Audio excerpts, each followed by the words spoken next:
The Sun Devils dominated Oklahoma State for their sixth one of the year. We got a lot of good out of this game, but the biggest good that we got was knowing how far this program can go with Sam Leavitt at quarterback.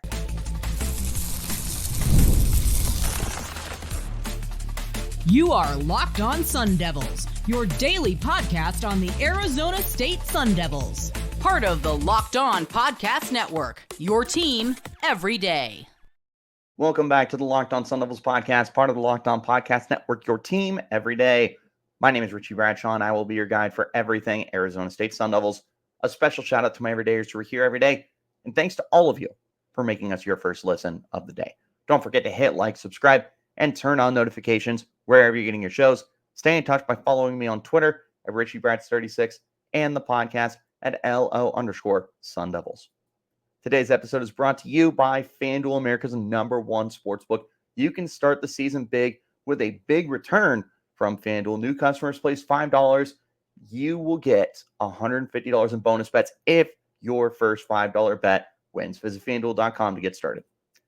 Ladies and gentlemen, welcome back into the Locked On Sun Devils podcast. Today, it's Victory Tuesday instead of Victory Monday, and we're going to go over the good and the bad that came from ASU's win over the Oklahoma State Cowboys, which, by the way, was win number 6 of the year. ASU is officially bowling.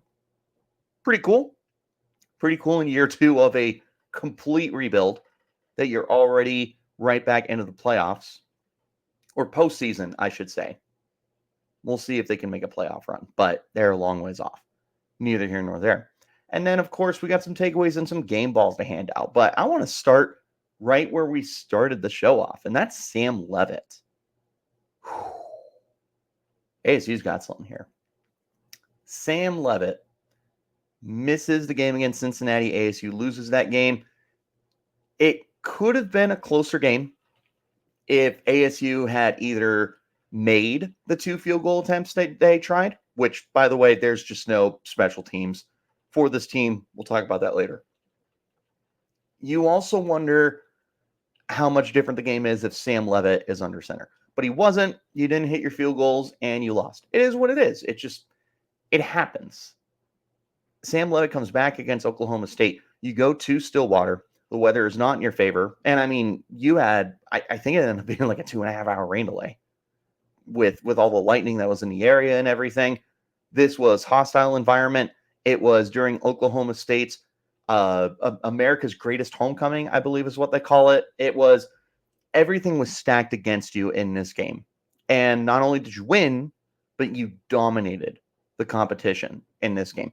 3 rushing touchdowns, 3 passing touchdowns. Sam Leavitt looked good. 20 of 29, 304 passing yards, 3 touchdowns, 0 interceptions, 5 rushing yards on the ground with an 8-yard long, only 7 carries. He was sacked twice in this game. Maybe not the most diabolical game on the ground, but first of all, I don't think fans wanted to see Sam Leavitt dominate on the ground in this game. I think there was a lot of hesitation of let's get him back into the game comfortably. He just had a rib injury. The last thing we want to do is see him re-aggravate that same injury by taking a bad hit on a run. Totally agree, totally understandable, and he did it with his arm, and he killed him with his arm. And there was some really good run after catch, obviously. Cam Skattebo had the 50-yard touchdown run that maybe had 1 air yard because it just was out to Skattebo in the flat, and then he just took it right upfield. But, I mean, he was throwing some good passes and getting some really good opportunities from guys. Jake Smith pulled in a 30-yard reception. That was all air yards. Like, Sam Leavitt was pushing the ball down the field. It's so funny to see if you were to get the film from week 1 against Wyoming and compare it to now against Oklahoma State, let alone after the final 4 games of the year as well, he's drastically gotten better as a passer week after week after week. We talked a lot about what we wanted to see from Sam at the start of the year to the end of the year. And most of it revolved around him being able to be a better passer of the football, whether that's in the pocket or improvising, and just having more touch on that ball. And I know that one of the things I mentioned probably probably at the first bye week of the year. I know I said it for sure. I'm pretty sure around the first bye week, I said, we're just not going to get the deep ball this year. That's fine. We just need him to develop everywhere else, and we'll readdress the deep ball down the road. Well, I'm not saying it's perfect, but it's present. It's a lot more present than it was when I made that original assessment. Sam is just progressing at a rapid rate right now. And Kenny Dillingham and Marcus Arroyo, their fingerprints on his game and the way that he is developing as a quarterback, it's super evident that they are clearly some of the biggest reasons that his progress has spiked so much. And he's got good players around him to be able to lift him up as well. None bigger than Cam Skattebo, who got his 4th Offensive Player of the Week award for the Big 12 Conference. They call him 4 for 4, and now there's the hashtag Skattebo for Heisman conversation. That's a really fun conversation. And if you want my opinion, no, he's not the Heisman Trophy winner. He should not finish top 5. I said this on Sunday on a bonus episode. If you guys didn't catch that, make sure you catch it. I did say that Skattebo does deserve to be talked about in Heisman circles.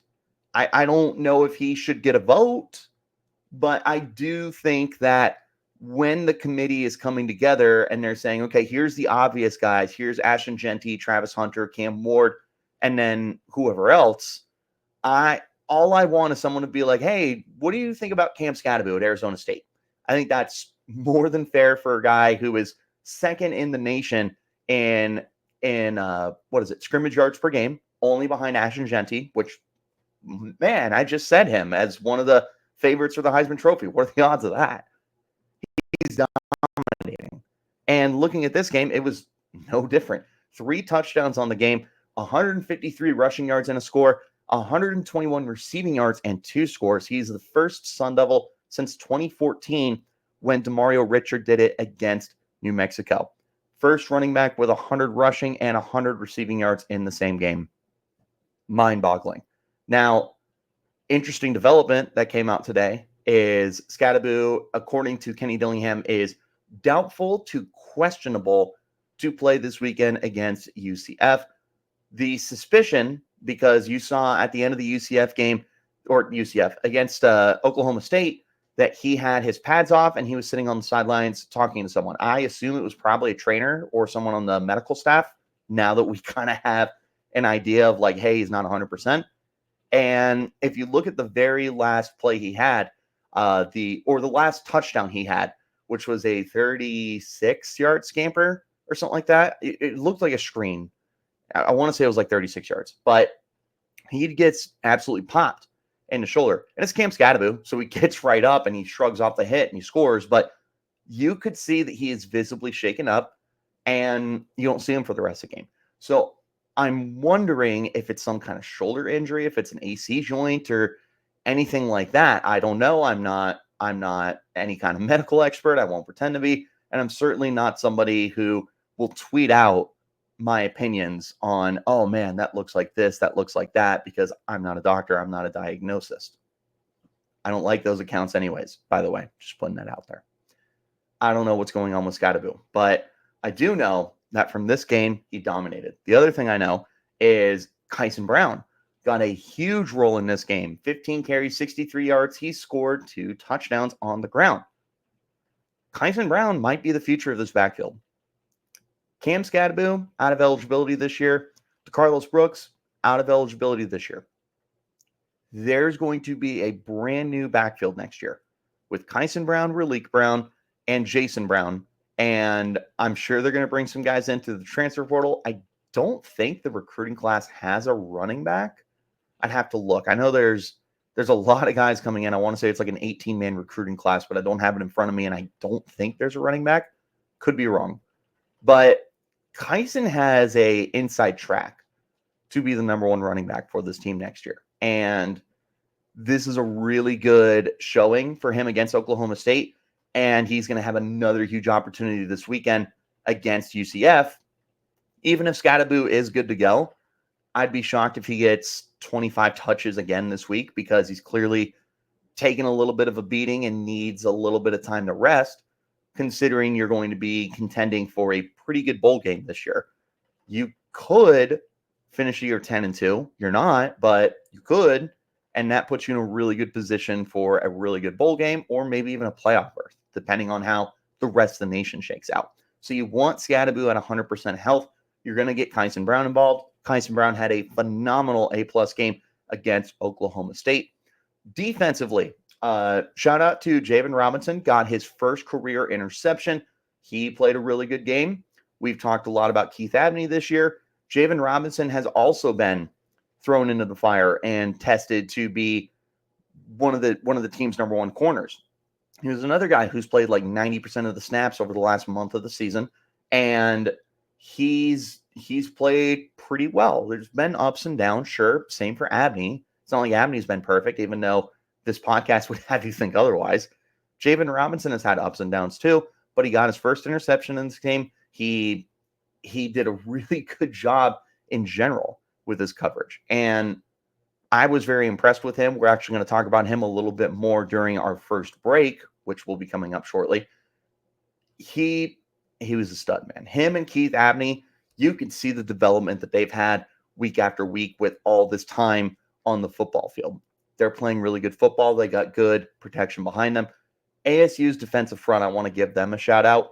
All the guys, CJ Fight, Jeff Clark, Jigabridge Kongaika, Zach Swanson on the interior of the line. The edge was really good too. Clayton Smith, Prince Dorval, Elijah O'Neal. Linebackers played well, but what they did to Oklahoma State was phenomenal. They completely eliminated their running game. 24 carries for 84 yards. They didn't sack Alan Bowman either. That is straight up the rushing yards they got. It's not like Bowman had 4 carries for negative 18 yards because he was sacked 4 times for 18 yards. It's not like that at all. Nope. That is all positive carries. 84 yards. They gave up 2 touchdowns, but one of them was at like the 1 yard line from Ollie Gordon. The other one was towards the end of the game. They shut down this run game. And yes, they shut down Ollie Gordon. Ollie Gordon hasn't been as good this year. You're right. The team hasn't either. It's not an Ollie Gordon problem. Ollie Gordon is still one of the most talented running backs in the nation. That didn't just disappear overnight. Defense dominated. Javen Robinson had a good day. Leavitt looks good. Offense is clicking right now. Not everything is perfect, though. We got to talk about the bad from this game coming up next. This is the Locked On Sun Devils podcast, part of the Locked On Podcast Network, your team every day.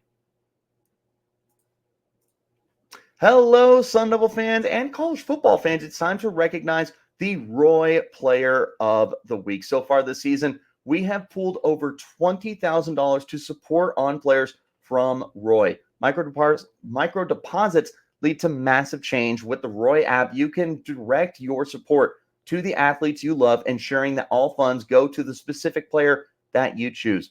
Unlike collectives, you know exactly where your support is going, and you even receive exclusive content like personalized videos and updates after the season from those players. The best part, it's risk-free if the athletes transfer or if they don't deliver the content, you get your money back. This week, I am supporting Javen Robinson. I pitched in $100. I'd love for you guys to join me. Even $10 makes a difference. Let's give Javen Robinson the love and that he deserves. First of all, great interception, great coming out game for him. Help him keep connected with Arizona State. Remember, pay today, celebrate tomorrow. Your support sets up this team for success. Plus, don't miss out on Roy's exciting giveaway. Win 2 tickets to a game in November. There's 4 left. Just download Roy, create an account, enter the referral code Locked On, and you're entered. If you're already on Roy, any contribution to an athlete's campaign also gets you entered automatically. No purchase necessary, void where prohibited. Download Roy now. Join the NIL game with no subscriptions and no fees. And be sure to check us out on Instagram, Facebook, and X at Roy_return_on_you for more information. Let me talk to you guys about our friends over at FanDuel as well. Get ready to tackle the NFL action with FanDuel, America's #1 sportsbook. Right now, New customers bet $5. They can win up to $150 in bonus bets if you win that $5 bet. The FanDuel Sportsbook has everything you need to place live bets on the NFL all in one place.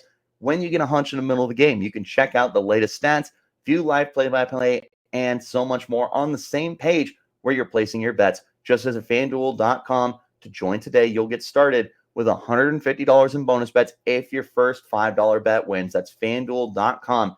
Never waste a hunch and make every moment more with FanDuel, an official sportsbook partner of the NFL.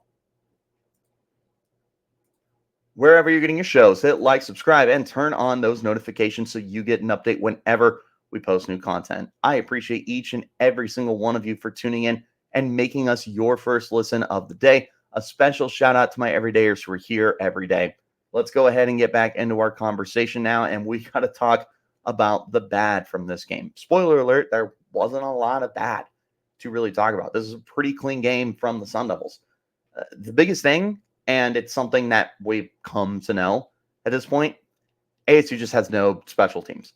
They were on their third kicker this week. They gave Parker Lewis a shot. Lewis has not kicked since 2021, I think, before coming into this game. He was relegated specifically to kickoff duties for Arizona State this year. So he's been here, but he has been specifically the kickoff guy. And I mean, it's not hard to understand why the dude he drops bombs. He just absolutely boots that thing down the field. They have had no issue with kickoffs this year. They've had a lot of issues with field goals. Parker Lewis's only field goal attempt, it was 40-something. I can't remember how long it was. It's something that you would expect Parker Lewis to be able to make with the big leg he has. Nope. Missed it. Totally missed it. And if you were watching that game, you saw him miss it, you were like, yeah, that's not a surprise at this point. That's pretty much what we're accustomed to. It is what it is. It's funny, if nothing else. He misses his field goal. Carson Kiefer, when he made his field goal attempt a few weeks ago, he also missed it. Ian Hershey was 7 of 12 on the year. So as a team, you are 7 of 14 on field goal attempts. You're perfect inside of 29 yards. Beyond that, it's a crapshoot. ASU was kicking 50% of their field goals with 3 different kickers. Thankfully, Parker Lewis knocked through all 6 of his extra points, which there hasn't been too much worry with extra points this year. They have missed 2, but they've had 32 attempts. So, I mean, you're still kicking a pretty good amount of that. Well, at least 95%, I would say, something like that. It's not the worst thing. Field goals, that is terrible. It's easily the biggest weakness of this team. This is your third kicker. You still can't kick it. There is no special teams for the Sun Devils. It's quality returning. Punting is up and down. There's some really good punts from Kenyon Floyd. There's some really, what was that, punts from Kenyon Floyd. It's only going to get better. He is a true freshman, but special teams just kind of been a mess this year for the Sun Devils. It's kind of a non-factor for them. They've really had to win games with their defense and with Cam Skattebo. And now with Sam Leavitt playing really well, they should be able to be closer to a 50-50 offense than a 60-40 or even a 70-30 attack with run-the-pass ratio. But if you come up short on third down and you're past midfield, it's gotten to a point where, like, I don't think you trust yourself to kick it. Unless it is inside 29 yards where you are perfect. I don't know that I'm ever, for the rest of this year, going to be comfortable with ASU kicking field goals. Any distance. They're perfect inside of 29 yards, 6 of 6. So 4 of 4. It's not even that big. And all of them were from Ian Hershey. They could get an 18-yard field goal. I'd be watching behind my eyes, my hands with my eyes barely peeking out. I can't do it. Then you talk about actually having to kick long field goals. They've only attempted 5 field goals or 6 field goals longer than 40 yards this year. They've only made 2 of them. And again, Ian Hershey made both of them. There's no kicking game here. Thankfully, ASU figured that out really early in this game when when Parker Lewis missed that field goal, and they were like, okay, yeah, we're not going to kick field goals. We're going to score touchdowns. And it worked. ASU put up 42 points. Could have been 45, but it's not like that would have been a big difference in this game. After what happened against Cincinnati and after what you just saw with Parker Lewis, I'm good. I'm good with the minimal amount of field goal attempts as possible. I don't know if that's 10 attempts for the rest of the year. I don't know if that's 5 attempts. I have no idea. There's 4 games left. The least amount of times I see a field goal kicker out there, the better. I'd rather go for it on 4th and 7 than I would try and kick a 35-yard field goal. I'm so dead serious about that. Do you know how depressing that is to say? But it's the truth. There's no kicking game. Speaking of not having enough of something, this pass rush has got to get going. There are a lot of good players on this pass rush. Clayton Smith, I have sung the praises of him for a long time now. Prince Dorba, absolute beast, absolute monster. Elijah O'Neal, someone I picked to break out in the preseason. The defensive line, the interior, I should say, should be able to get some more pressure as well. Linebackers have been able to blitz, get some success. They're not doing enough. If I told you ASU only had 15 sacks this year, or if you told me that, I should say, I would have laughed at you. I would have been like, no way. You're at least in the 20s. Nope, 15. And I want to say at least half of that came in the first 3 games of the year. ASU's not Alabama. They're not Ohio State. They're not any of the other teams in the country that are elite when it comes to getting sacks. They need to be better than what they're doing. Like, they didn't have any against Oklahoma State. I wasn't expecting them to, based off of the lack of production they've had, but also that Oklahoma State just hasn't given up a lot of sacks this year. That shouldn't be a precedent, though. You should still be able to step up and get home and sack the quarterback. It's a huge difference maker for football games, and ASU is just not able to do that this year. Clayton Smith started the year really, really hot. We haven't heard his name in at least a month. And I'm not sure what's going on. The rest of the defense is playing well, but imagine how much better you'd be if you could get home with your pass rush. And you have the guys there to do it. Clayton Smith and Prince Dorba by themselves should be able to absolutely dominate any opponents in front of them. They just haven't been. It was the case again against Oklahoma State. Kind of is what it is. Last thing on the bad, I don't know what you do. Personally, I feel like this is something the NCAA needs to take a look at from a rule book perspective. ASU needs to really figure out substitutions and how to get them done quicker. Because opposing teams, they understand the ref is not going to allow you to snap the football until opposing teams' players are off the field for their substitutions, because then the offense could do that all the time and just get consistently too many players on the field for the defense. Well, the problem is the clock is still running. And I'm doing the same thing. I am jogging to the sidelines. I'm not running. I'm not sprinting to get off, because I know that the longer I take, the less time ASU will have to snap the football. And then, boom, they have to burn a timeout. We see it multiple times every single week. So until something gets looked at from like the NCAA or anybody else, they got to figure out a solution to that, because you're burning timeouts that you need for later. You didn't need them in this game, thankfully, but closer games, you have got to be able to maintain your timeouts and not have to use them. I'm not saying you need all 3 of them going into the 2-minute warning, because it's not college football 25. It's not Madden. It's very unrealistic to have all your timeouts with the last 2 minutes of the game, but you shouldn't have to burn them because you can't figure out how to adjust your substitutions. Now, ASU is just as guilty. They do it on defense. And of course, you should do it on defense, which is why I think the NCAA needs to look at this entirely. It's not like ASU is the only one being screwed by this. It's great strategy. I feel like you need to look at it. I don't know what the solution is. Don't ask me. I have no idea. But until something gets done, and maybe something never gets done, maybe the NCAA doesn't see this as a big problem, you need to find a way to move past it because you're burning timeouts that you need for down the road. All right, coming up next, we got takeaways and we got some game balls to hand out as we wrap up this edition of the show.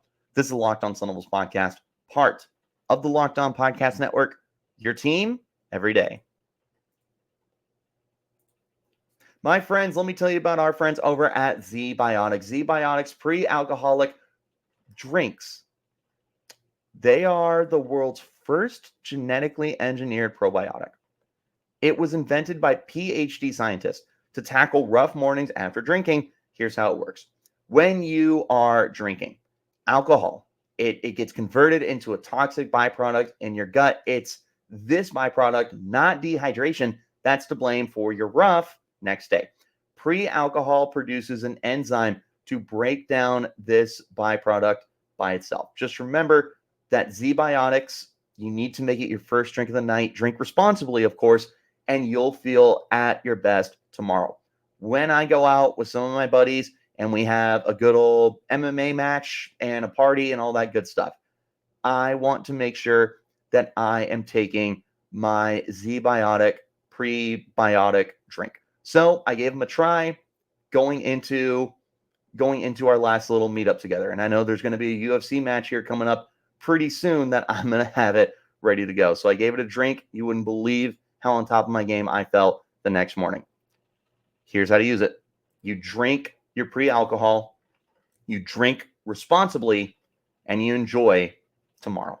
Go to zbiotics.com/lockedoncollege to learn more and get 15% off your order when you use the promo code LOCKEDONCollege at checkout. ZBiotics is backed with a 100% money-back guarantee, so if you're unsatisfied for any reason, they'll refund your money, no questions asked. Remember to head to zbiotics.com/lockedoncollege, use the code LOCKEDONCollege for checkout, and get 15% off of your order.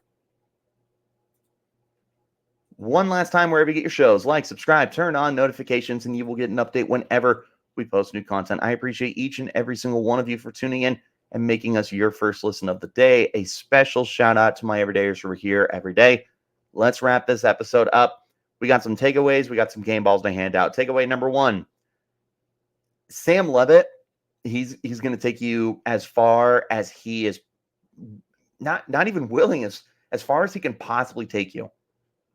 The ceiling of this football team is dependent around Sam Leavitt, because when he's on the field, you are a better football team than a lot of the guys that you play this year. If we were to look at ASU's schedule, they've only lost 2 games this year. They lost Texas Tech and they lost Cincinnati. Sam Leavitt wasn't even on the field for Cincinnati. You lost that game by 10 points. I don't know. Having Sam Leavitt out there for that game, I don't know if you win it because ASU just was not in that game, but it's a different energy with Sam Leavitt. Against Texas Tech, that was your first road game in the Big 12. Texas Tech, they're still a good football team. I don't know. That felt like a loss back then. I know it took us to win. It took us to win a high-scoring game. It makes sense why you lost that game. You maybe beat Cincinnati with Sam Leavitt. I'm not 100% sure. You just took down Oklahoma State. I look at the last 4 games of the year. I see you go 2-2. So you're going to finish the year 8-4. I don't know if there's any game that you are definitively out on. I'm still really out on K-State, but it's not this impossible game as long as Sam Leavitt is under center. He just completely changes the dynamic of your team and your ability to win football games. Takeaway number 2, Cam Skattebo, he's one of the best offensive players in the country. Not in the state of Arizona, not in the Big 12, the country. Across the nation, he literally is number 2 in scrimmage yards behind Ashton Jeanty, who is one of the favorites for the Heisman Trophy this year. You do not hear a single thing about Cam Skattebo. I don't know why. I think that is changing because I have seen ESPN and Fox Sports post some graphics and stats about him recently. Hopefully that'll start getting the ball rolling for more people to tune in and be like, who is this Cam Skattebo guy? And they'll learn. They'll be like, wow, he's a pretty good football player. And it's like, yeah, no, we've known that. But he is absolutely one of the best offensive players in the country.